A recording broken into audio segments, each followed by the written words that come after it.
Welcome to A Better HR Business, the podcast that looks at how HR consultants and HR tech firms grow their businesses and how they help their employers to get the best out of their people. Remember, for show notes and downloads, go to www.getmorehrclients.com/podcast. That's getmorehrclients.com/podcast. Okay, let's get started. Hello, thanks for joining me and great to have you along again. I'm really looking forward to today's conversation with Siân Harrington. Siân is a fascinating person with a background in journalism, HR, and much more beyond. We're going to dive into that. But firstly, Siân, thank you very much for joining me today. Thank you for inviting me. I'm really looking forward to the discussion. Yeah, it's great to see you again because we met at the Disrupt HR event in London a little while back. So yeah, great to follow up our conversation there, which was so enjoyable. So yeah. So Siân is the co-founder of two very cool businesses. One is The People Space, which is an online magazine for HR and people leaders, which focuses on the changing nature of work. And then the other one is a very creatively named Siân Harrington Media Consulting. But yeah, Siân, I mentioned journalism. Can you give us a little bit of the background, what led up to the formation of those two businesses?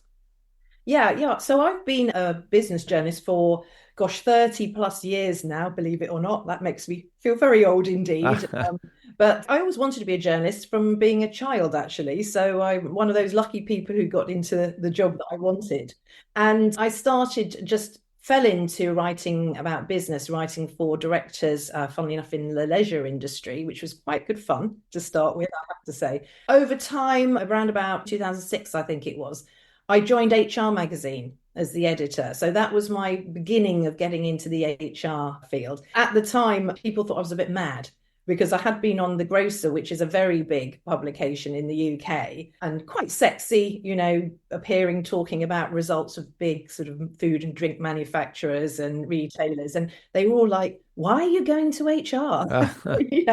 That's so boring. I said, well, I think the really big difference in organizations, so this is back in 2006, is their people, because I'd written about supply chains, technology, brands, all these. And the one thing that seemed the hardest to replicate was your people.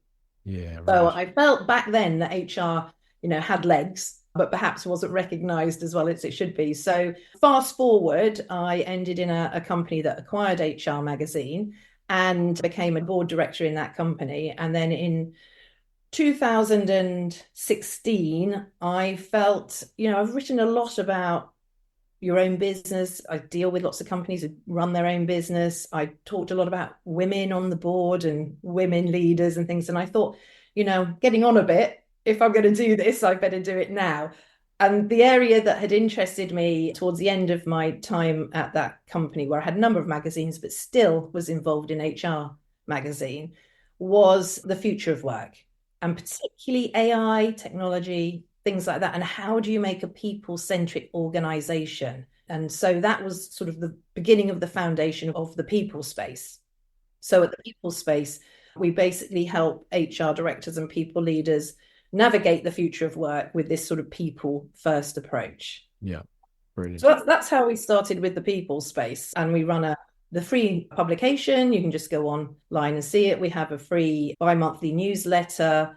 Which is excellent. Yep. Oh, thank you very much. Thank you. Yep. We run an HR Leaders Club, which is just HR director level intimate events where we really delve deeply into topic and get a thought leader along and really sort of share in a private space. I do my own podcast, very different to yours, but it's only monthly, called Work's Not Working, Let's Fix It, where we take a challenge, something that's been talked about forever since I started in 2006, like diversity or, these areas. And we go, why isn't it changing? What can we do to fix it? And basically we're all about, in this age of where human and machine are going to be working together, how do we make sure HR leaders are part of that conversation, leading that conversation and making sure that the people are right at the heart of it. Yeah. So that's the People Space. With the podcast, have you solved any of these tough questions? Have you cracked in the nuts?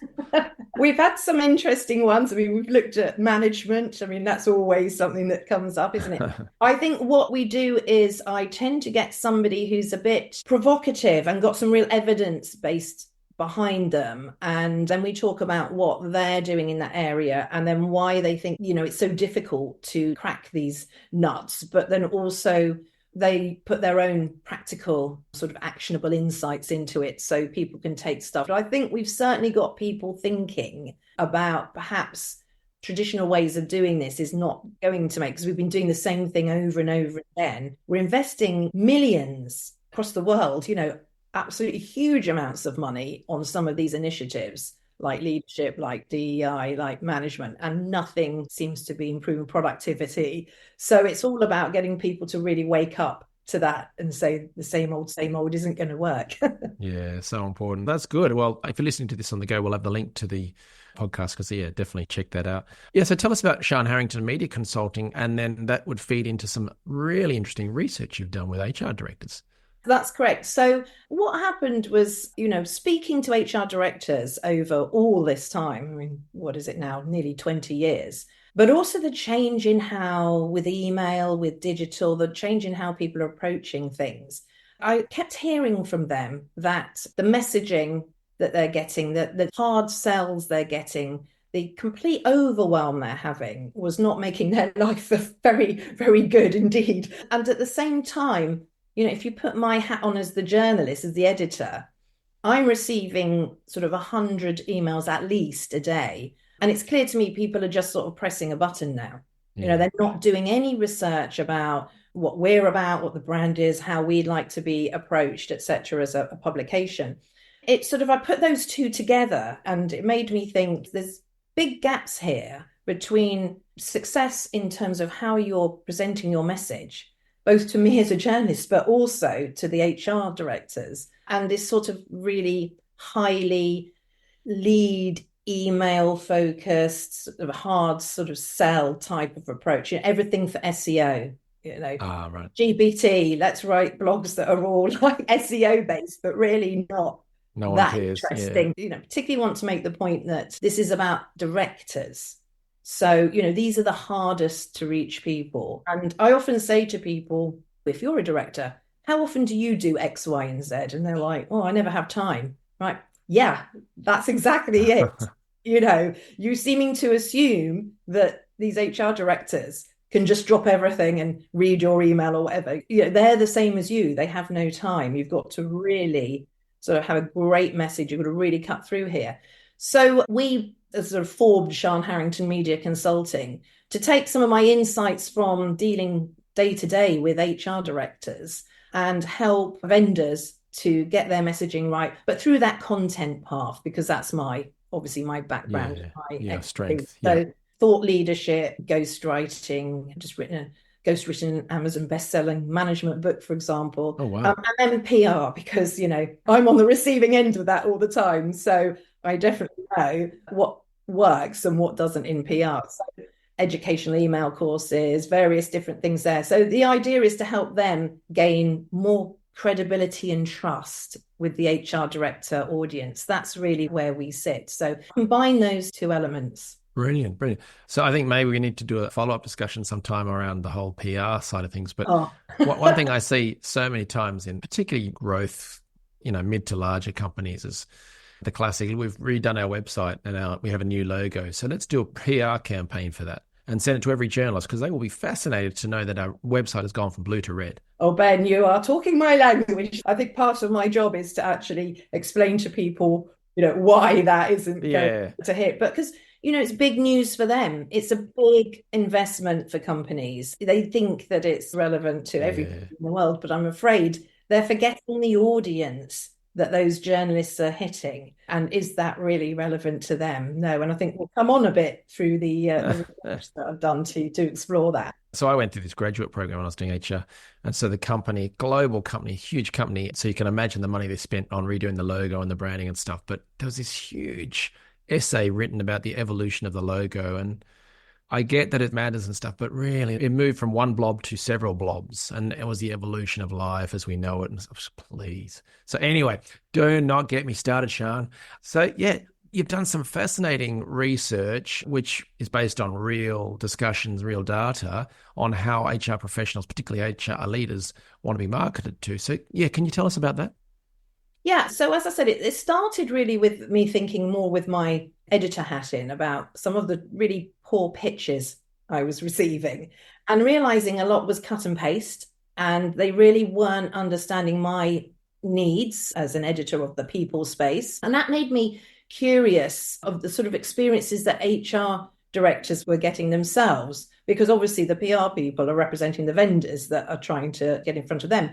So I decided to conduct a study with 100 HR directors. They're all from well-known brands, large organizations, to get a clear picture of the current state of the approaches that vendors and consultants Wow. are taking. And it's really helped both me in terms of strategies that we can do to better meet needs. But I then thought, well, I should share this with the wider world of vendors. So I thought today, I can give you some insights from it. Please And I do. guess a good start would be to take a couple of verbatim comments from HR directors. So one said to me, because we asked for some commentary as well as just, data type stuff.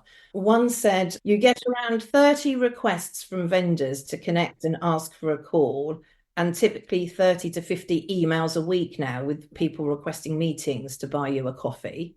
Another said, this week I've had 2 vendors who I've never heard of putting an invitation directly into my calendar as they've got hold of my email. They've done that, and they've done it in the hope that the executive assistant will think, oh, the HRD has signed this off, so I'll make it. Or maybe the HRD will think, oh, the EA has decided this was right for me, But obviously they have a relationship, they find out that neither of them did it. But this is the sort of thing that's happening. Another one I got, which was quite fun, was last week I had a vendor send chocolate and champagne with an invitation to meet to talk with them about their platform. And what did they think of that? It doesn't work. Those are just a couple of verbatim comments from it. But if I sort of talk through some of the core findings that we got. So one thing I asked first, and interestingly, I didn't put podcasts on, Ben. So I need to do another bit of research where we put podcasts down. But I asked about their preferences for finding out information. And this sits both from the perspective of us as publishers and podcasters, as well as from the vendor side. So it sort of sits that dual thing. The top line is that this level of HR director were particularly keen on the small peer type intimate events, sort of round tables, intimate gatherings, where they can have really deep, meaningful discussions with their peers in a safe environment. So that's one thing. And I'll explore this slightly more as we go through. That's one thing. They're happy to have white papers and case studies if they're really highly practical. And there's quite some interesting findings on that, so I'll come back. Interesting. And webinars were seen as useful, but they need to be really innovative and engaging, because some people felt they were becoming a bit outdated now. We've over-webinared in the COVID time, So you really got to do something a bit stronger there now. So those were some of the core findings. Wow. If I sort of delve a little bit more into it, on the event side, what was really important was this sense of exclusivity and this sense of connecting and personal connections, and particularly were keen to not see the same people, not seeing the same sort of rent-a-quote type HR professionals, but to meet different people with different experiences, but of their peer level. So it was important that they were timely. So the content needed to be seen as critical for them. So, we often will come up with what we think as journalists are really interesting, or as vendors, interesting subjects. But if it's not top of mind for the HR director at that time, you're just not going to get them along. So even though they love the format, that content side is really important.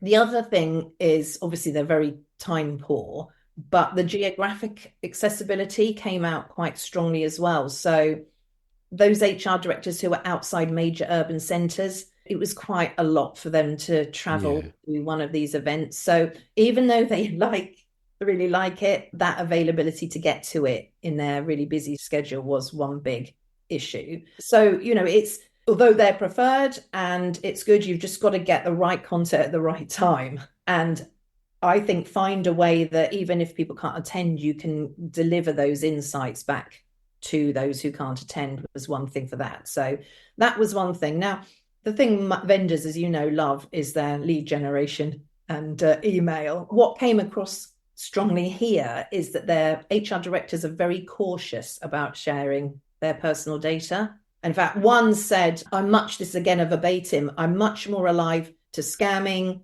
phishing, deep fake content, even in a professional context. So I'm unlikely to exchange my email address where I'm not certain of the validity behind the content. And this is a really important point, that the content they will exchange, they're happy to give their details if they feel they're getting something really credible from a really reputable source. Yes. So if they don't know you, not necessarily personally, but they've never heard of you, yeah. the vendor, you need to start building your presence before you go to that type of activity. Yeah. They've got to believe you, think you're authentic and credible. And actually, lots of people were saying things to me like, well, even if I quite like the look of that white paper, I'll get my HR admin person to opt in for it, so you're not hitting that decision maker. Or some even said, yeah, I sometimes give my address and then just block the vendor's email after. So the lesson there is that they will exchange their details for really premium content, but it's got to be relevant and high quality for them to do so. So interestingly, again, this director level really quite liked the live webinar, but when again it was very focused. So I think that they felt it was confidential enough to be able to ask the questions that matter, that they can actually discuss it. So I'm thinking back to, in particular during COVID, there were a number of people doing webinars with small groups where they could share actually, how are you dealing with this? What have you done about this? That type of approach does seem to be something people will try and make a bit of effort to do, but they really appreciate the on-demand because obviously time is a big issue. But as I mentioned, some have reduced their participation because they believe there's a bit of stagnation in the format. It's not very innovative, it's not very engaging now, so a bit more effort needed there. So that's a lesson one. Finally, just to pick up on a question I asked about what influences their decision, and again we can push this down a bit more if you'd like to, but as I said, they're receiving 50 emails, hard selling type cold call emails a week from HR consultants and vendors. And quite often there's a bit of an aggressive follow up in their view. So that's leading them to actually disengage. It's doing the opposite of what they wanted. And they're really turned off by these hard selling tactics and quite vague claims. They want really evidence based and quite consultative approaches. And again, an HR director at a tech company said, I appreciate the need for the hit. However, I always dislike the follow-up because I find it intrusive. If I have met you, learned about the solution, and have banked it for another time, then at some stage I will come back to find out more. If you're not careful, you end up sort of distancing rather than engaging your target audience. To take this to a very sophisticated level, it sounds like teenage dating or something, or dating of any kind, really. If someone's following them around all the time and they're everywhere and the other person's never going to be interested and respond, it's a bit more of playing it cool almost.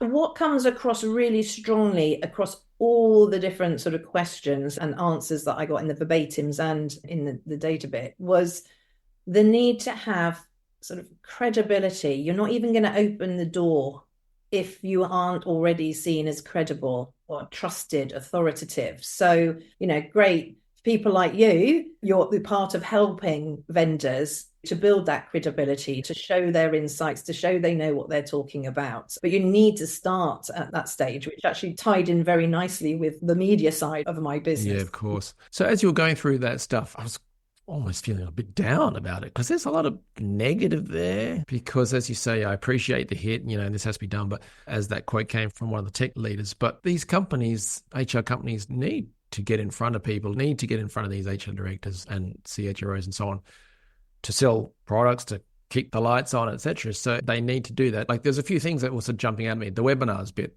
For me, I call that a pre-sales conversion event. So it's more than an email or a piece of content or whatever, but it's not as good as an actual meeting or a sales call or a discussion. It's that in-between bit. And what you've been hearing back is that it's kind of been done to death a bit. maybe needs a new format for them to be interested. Apart from the whole doing it live is great, but it's hard to get people there. If they've got another meeting, they've got another meeting. They're not going to turn up. That whole, how do we rethink it or make it better? Any thoughts on that particular aspect? Two things come out to me. One is that the timeliness is really important. So in the same way I said earlier, people will just get the Gatling gun and throw it all out to me in terms of press releases and not think about, what is it that she's been writing about recently? What is it that is obviously floating her boat at the moment? What is this publication about at the moment? I feel that's the same. You need to learn that lesson as a vendor and do more homework probably in understanding that person you want to approach. Where are they at the moment? Have you been reading what people have been writing about them? What's top of mind? What they are thinking about? What they're talking about? Is that HR director been talking at an event or something about something that is clear that they're really focusing on the moment? So I think trying to do that homework first, and then you can think with your webinar, okay, we can take some of those, if you can get a trend there that people are talking about that is really timely for them. So I guess a great example might be, at the moment, I love all this technology stuff, as you know. You can go and attend a lot of things that just speak about AI or the future of work, but actually at this very moment, HR directors and organizations are facing the challenges of their employees having the cost of living crisis, the need to be more productive. I know tech can play a role there, but it's not the be all and end all, potential downsizing. There's a lot. So going to talk about, hey, put hundreds of millions of pounds over here at a time when they're all retrenching, isn't going to hit it. So thinking around, actually, this is what we're seeing people are talking about in HR. How do we get into that conversation and not do that heavy sell, but just say, look, we get you. We understand you. We feel your pain. Definitely. Start building that relationship, because that's the second thing I was going to say, is this relationship is really important. And perhaps compared to other sectors I've written about in the past, in this particular sector of HR, it seems to play even more of an important role. Yeah, definitely. In the choosing of topics and things like that, I think that's just so important. Like at the start of the COVID thing, everyone was talking about how do you do remote work, which was helpful at the start, but people kept talking about that when people no longer cared about that and didn't want to attend another webinar on hybrid work or something. What I tend to do, or what I find works, is take a relatively hot topic and then try and slice it up via industry to make it get it more cut through anyway, which is one way of doing it. The thing you mentioned about, them getting 30 LinkedIn messages, 50 emails a week, what is the way to reach out? Because you can't invite them to an intimate roundtable event, or you can't invite them to a webinar, or you can't give them this cool new white paper if they don't know who you are or haven't heard of this thing. So how do you get that message to them? Yeah, well, it's really difficult. We all know at the moment, don't we, that you have to be everywhere. So it's all about building that credibility. I think I'd say it again and again, but so they've heard your name. Now, interestingly, an HR director may, not put reading a blog at the top of their list of best ways to engage them in content, but by doing those blogs consistently, you are getting your name out there. You're more likely to be picked up by other people, to appear on podcasts, to be written about by journalists, because you're beginning to show that you have that credibility. You're showing the insights and the help you can do. So unfortunately, because this is very time consuming, if not costing you money, but you do need to be on every different potential platform you can be at the moment. You can't just go for a one size all approach. You can't think, okay, I'm just going to do webinars.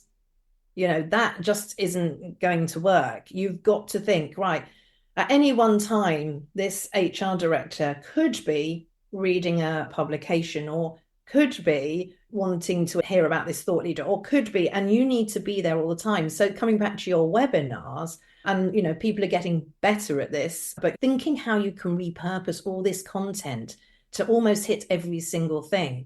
If you can get a good but intimate dinner in, or whatever you might want to do that, and then hear what people are saying, really listen to what they're saying, and then pull those out and think, well, that might be a follow-up white paper with them from that. And then those people go, oh, this was a really good one. Well, here's some testimonials. Now let's take it out to the wider market. And then, oh, let's do a few blogs out of it. So you've just unfortunately got to hit them everywhere at the moment, because that's part of building that brand name and getting that credibility. Yeah. Another thing that also is strong with HR directors is the peer review, the peer sort of testimonial, the case study. Those came out strongly. And one thing I've noticed over all my years of doing events with HR directors is, don't dismiss the fact that that person in that room may not be your immediate target market. They might be from an NHS trust and your target market is high growth tech companies. But guess what?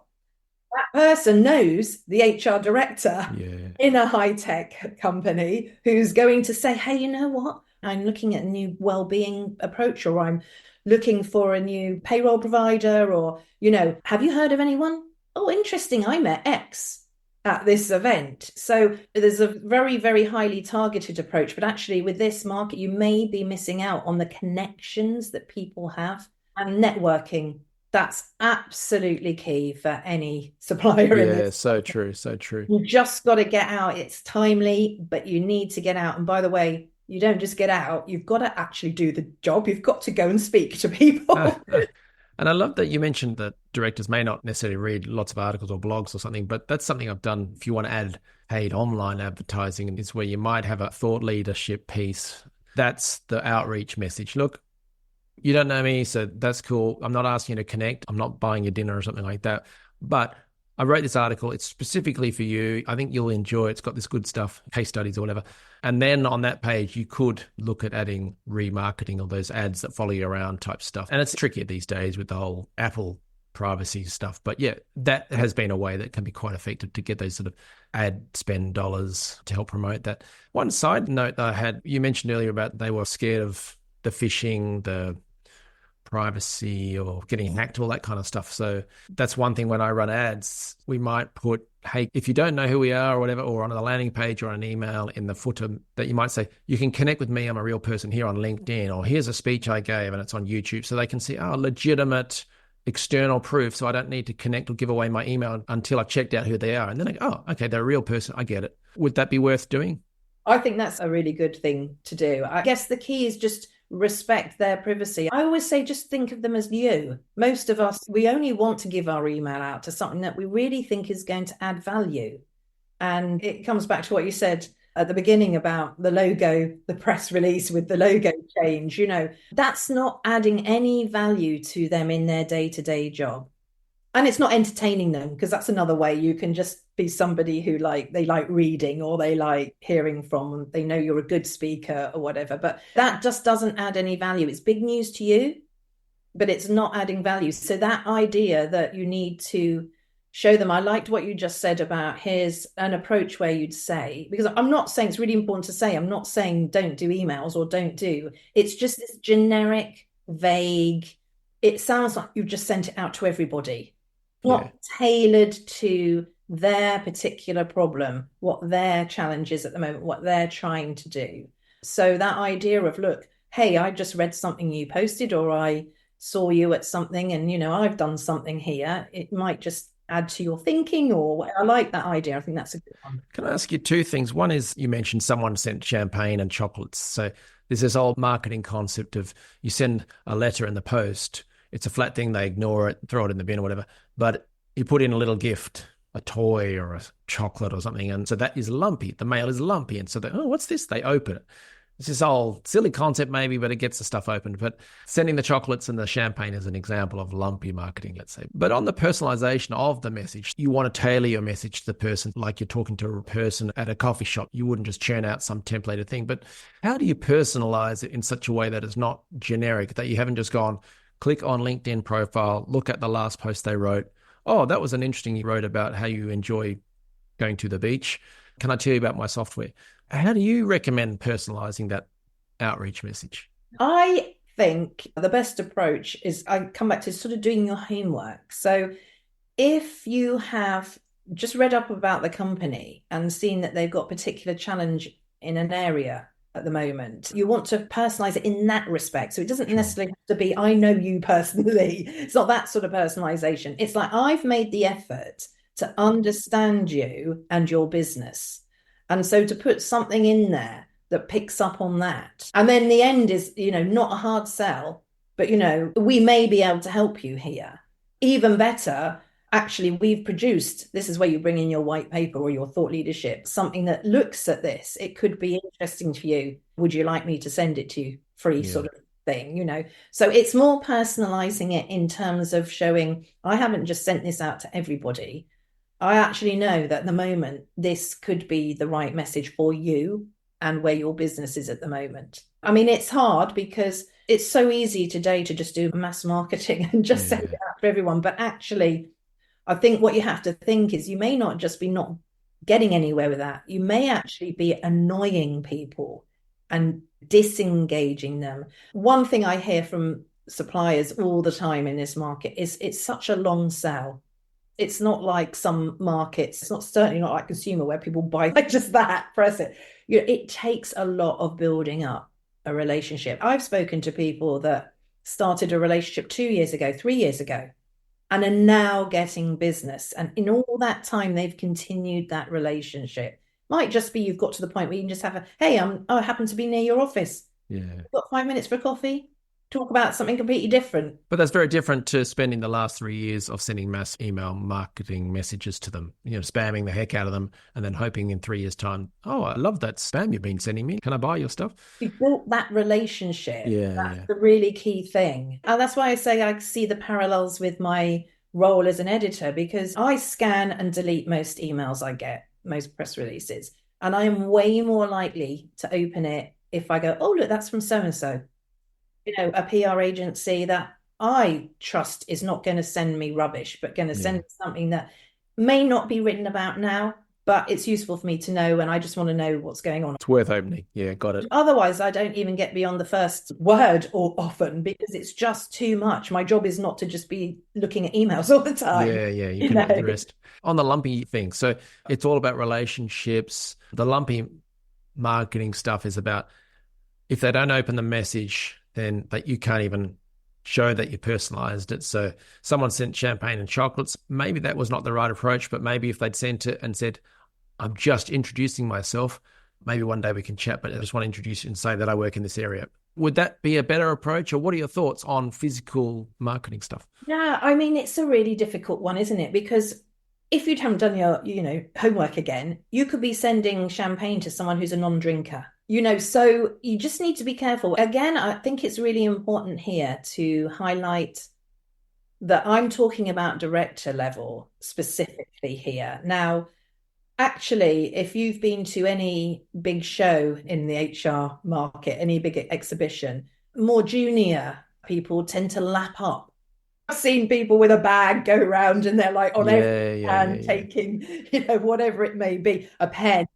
So again, this might be about who you're targeting. And another message is the HR director the right person to target anyway for your particular product? Because it could be somebody, it could be the HR BP, or it could be somebody else in the company that actually has that initial filtering role and building relationship, and then we'll take it upwards. So, one of the first things we say in the little 5-day email course I've done is, do you really know which stakeholder you need to be speaking to, and some thoughts around that. So I think the lumpy can work. And often it will get you to open it. I mean, even I've received things as a journalist, and we're always a bit careful about this, but you go, oh, what's this? And you open it. And even if it's not something for you, you have clocked the name. Yeah, you have. Yeah. So you started that initial brand recognition bit through it. As you said, it's how that is sent. And, even better if you happen to know something about them that makes that particular gift fit nicely at that time with them. So I think, you can do that if it's the right approach. It's hard. You wouldn't be here and I wouldn't be talking about it if it was easy. Exactly. But you mentioned that as the junior people might be lapping up that stuff, but that is something I've seen work, is where you send food gifts or whatever, but it's sent to the HR director or the leader or whatever. Specifically, next time you have an HR meeting, we've got you these gifts, no obligation. If you want to learn more about us, here's a page we wrote specifically for your company, and you would write a landing page for that company that only is written for that company. But that gets the whole team talking, and no obligation to have a meeting, but it's a lot of effort to organize all that sort of stuff. So you don't really do it much. Yeah, it's a lot of effort, but again, you've touched on that good idea there, which is this isn't about me trying to bribe you. Yes. This is it's tough out there at the moment. We all know it's hard. Look, here's something for your team. Yeah. It reminds me of the job seeking guy. I think I saw it on LinkedIn or whatever, where he sent a cake to the employer with his CV at the bottom of it. Gosh, I hope he got the job. Good for him. Good for him. Any other advice or whatever from the research project that you've done with these 100 HR directors?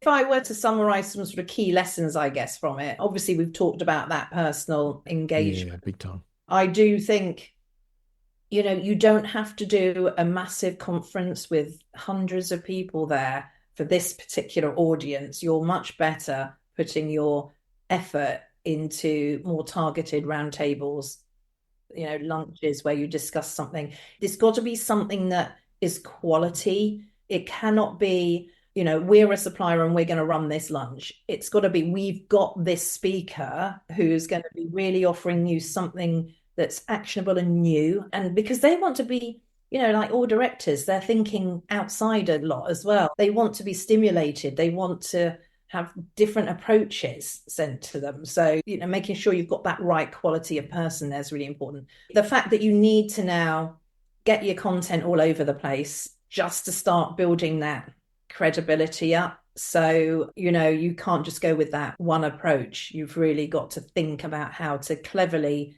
maximize your presence in a number of different places. I think that's important. Just respecting their privacy and how you would like people to approach you. Really avoid those aggressive sort of we need to cold call at times, but just don't do that. And it's interesting if you look at perhaps the American approach versus the UK approach. There are some differences. In the American market, there is a bit more, what I would call a bit more of an aggressive, that in-your-face type of email, getting straight to it. Certainly with the UK and Europe more generally, there needs to be that more, building that relationship, that consultative selling approach to show the trust, to build that trust, that's really important.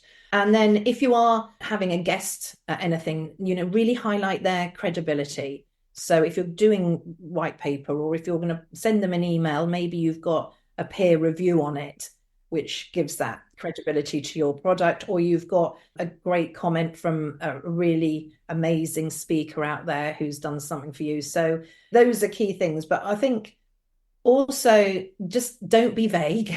They don't like generic. It's like an elevator pitch. They do want to know when they get to that sort of part of the conversation with you, really clearly what you're doing. Don't throw around AI. We've got AI, we've got this, the other. So it really needs to be very much to the point. So think of that sort of compelling elevator pitch and very straightforward, clear. They haven't got a lot of time. And the last thing is think of the timeliness for them. Is this right for them at this time? Can you see their organization is going through massive redundancies? So probably they're not going to invest millions in a new payroll system. This is not the time.